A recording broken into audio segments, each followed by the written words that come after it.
In February 1959, a group of hikers died in mysterious circumstances on the slopes of a then unnamed mountain. Now one of the most famous mysteries of the 21st century. Are we any closer to understanding exactly what caused the Dyatlov Pass incident? The sun was beginning to set over the western rise as the two men crested the hill. A combination of exhaustion and the biting cold of the late Russian winter had slowed their progress to a crawl, but it had not dampened their determination. They plodded on through the deep snow with only one thing on their minds. They were students of the Ural Polytechnical Institute, and they were out searching for their friends who had failed to return from a hiking trip 2 weeks prior. The dying light meant that they would soon have to call it a day. They did not relish the prospect of finding their way back to camp in the dark, especially through such unforgiving terrain. But despite those dangers, they could not help but appreciate the allure of their surroundings. This wilderness had a calming, almost serene beauty, and they could only hope that it had been kind to their friends. Although their hearts remained resolute, after so many days searching, that hope was fading as quickly as the setting sun. Ahead of them were the rising slopes of Kalatsiakal, translated from the Mansi word meaning dead mountain, so named by the local Mansi tribes due to the fact that nothing ever grows there. For this reason, the vision that greeted the two men in that late afternoon was an immense, perfectly smooth hillock, blanketed with pure white snow. And they would have turned back at that point, if not for the fact that something had caught their attention. In the midst of all that brilliant white, they could make out a singular dark spot about halfway up the side of the mountain, sticking out like a sore thumb, completely at odds with its surroundings. It would take them another half an hour to reach, but as they got closer, they could make out the vague outline of a large tent.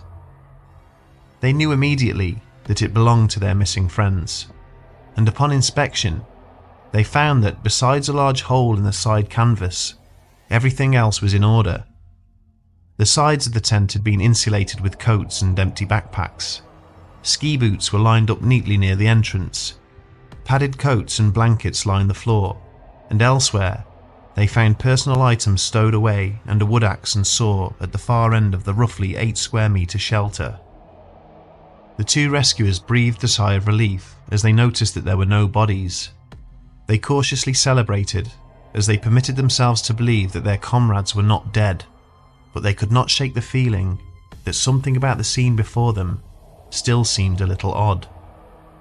They did not know it at the time, but this was only the beginning of an enduring mystery, one which remains unresolved to this day, a mystery that would go on to become one of the most famous and strangest cases, not just in Russia, but in the history of the entire world. Over the next few days, they would begin finding the bodies of their friends, but nothing about their deaths seemed to add up.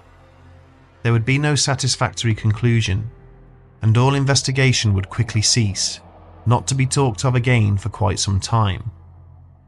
In the 1990s, after being buried in top-secret archives for more than 30 years, the Russian government finally released the details of the incident to the general public. It was not largely known about outside of Russia, but it would gain international attention throughout the late noughties, thanks to creepypasta websites and, of course, YouTube. This is a story you may have no doubt heard countless times already, but allow us to tell it one last time. We will present only the facts and try to cut out any embellishment. We will run through the timeline of events and the precise details of the incident itself.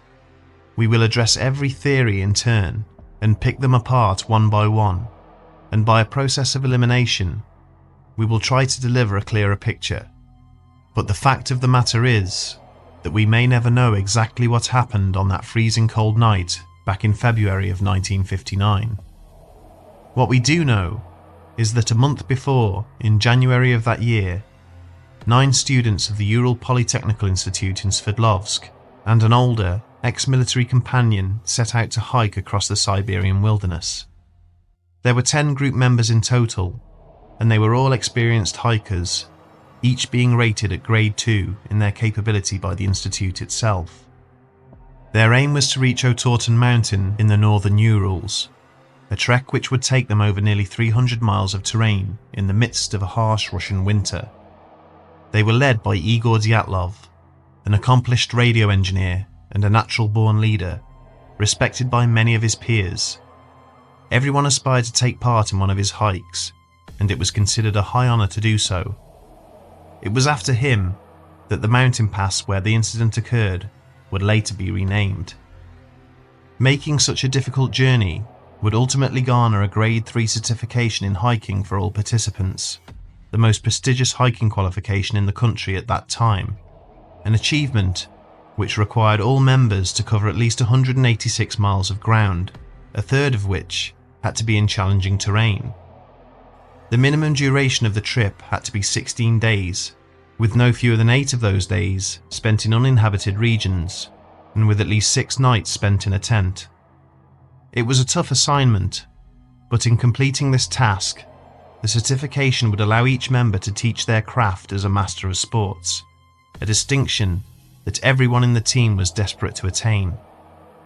And so a mixture of excitement and determination was in the air as the 10 companions stood on the platform at Sverdlovsk train station, stooped under the weight of their packs.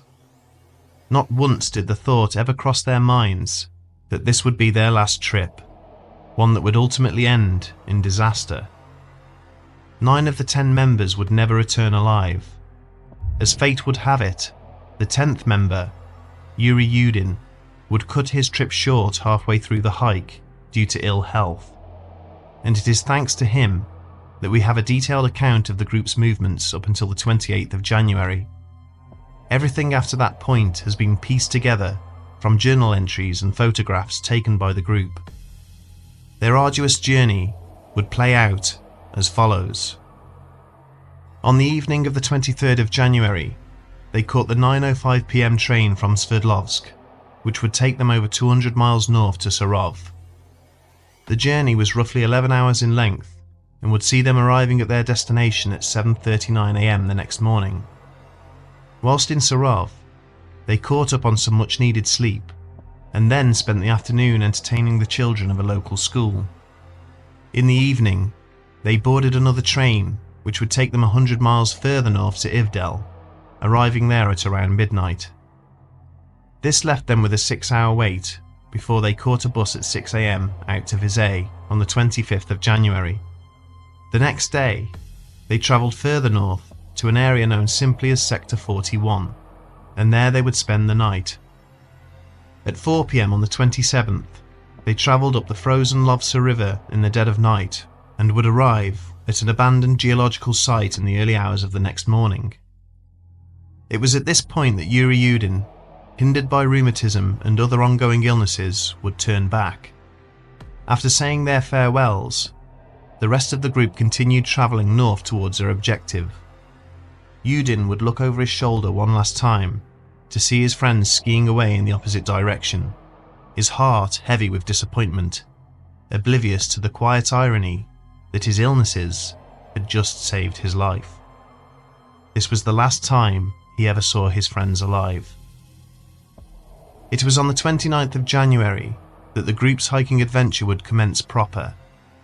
After having travelled mostly by road and rail, it was now time for the hard work to begin, as they made the rest of their way towards Otorten Mountain on foot. They continued skiing north along the frozen Lovsa River into the late evening before setting up camp for the night. On the 30th, they would head west following the Uspia River, one of the Lovsa's tributaries, all the way up to the base of an unnamed mountain, marked on maps simply as Height 1079. In the years that followed, this peak would come to be officially recognised by its Mansi name of Kalatsiakal, the Dead Mountain. It was here that they would set up camp and build a cache to store any excess supplies in an effort to lighten their loads. This was in preparation for the ascent of Otorten. The 1st of February would see progress slow to a crawl as the harsh weather began to set in. The low visibility would contribute to the group straying off course, and in the last hours of daylight, they would find themselves halfway up the slopes of Height 1079. Igor made the decision to set up camp here for the night, perhaps due to a combination of not wanting to lose the ground they had already covered and the fact that the daylight was fading fast. He also more than likely wanted to practice camping on a mountain slope as an extra challenge for himself and the group. In any case, it is known that the hikers were settled into their tent by around 5:30 p.m.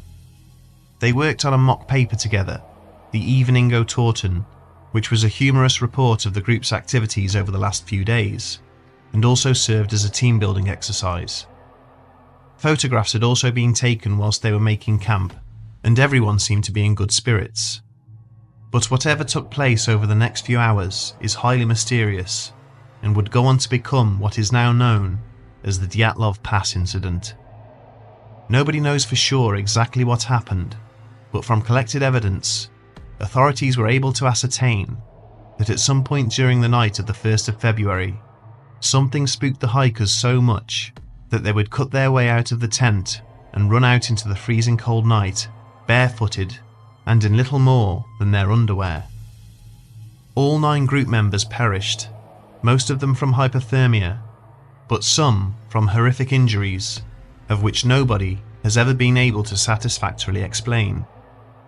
The entire event is still steeped in mystery, even after all this time, and although a few theories have come close to presenting a plausible explanation of exactly what took place, none of them are without their problems. The first sign of anything amiss came about midway through February. Igor and his companions had been due to return to Sverdlovsk on the 13th, but nothing had been seen or heard of them. This was no immediate cause for concern.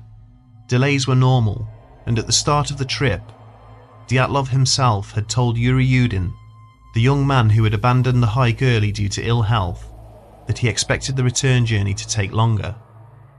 By the 15th, families were beginning to feel a little concerned. They reasoned that at least a telegram or some other form of communication informing them of a delay should have been received by now, but they had heard nothing. 5 days later, on the 20th, with still no word, the group's families demanded that a rescue operation be mounted in order to locate their loved ones. The search parties were initially assembled of volunteers, such as family members, fellow pupils and teachers from the university. On the 26th of February, a student by the name of Mikhail Sharovin and a close friend found the abandoned tent on the gentle 30-degree inclined slopes of Kalatsiakal at an altitude of 800 meters. It had collapsed and appeared to be badly damaged, with a large slit in the side canvas. It had been covered with a light snowfall, and they found many of the group's belongings inside, but they could see nothing of the hikers themselves. The fading light meant that the search would have to be called off for the day. The rescuers made camp in a more optimistic mood than they had started out with. They firmly believed that the group were out there somewhere, alive and braving the cold in a snow cave or abandoned house. They couldn't have known that the bodies of their friends were lying beneath the snow, lifeless and silent, not too far from their own camp.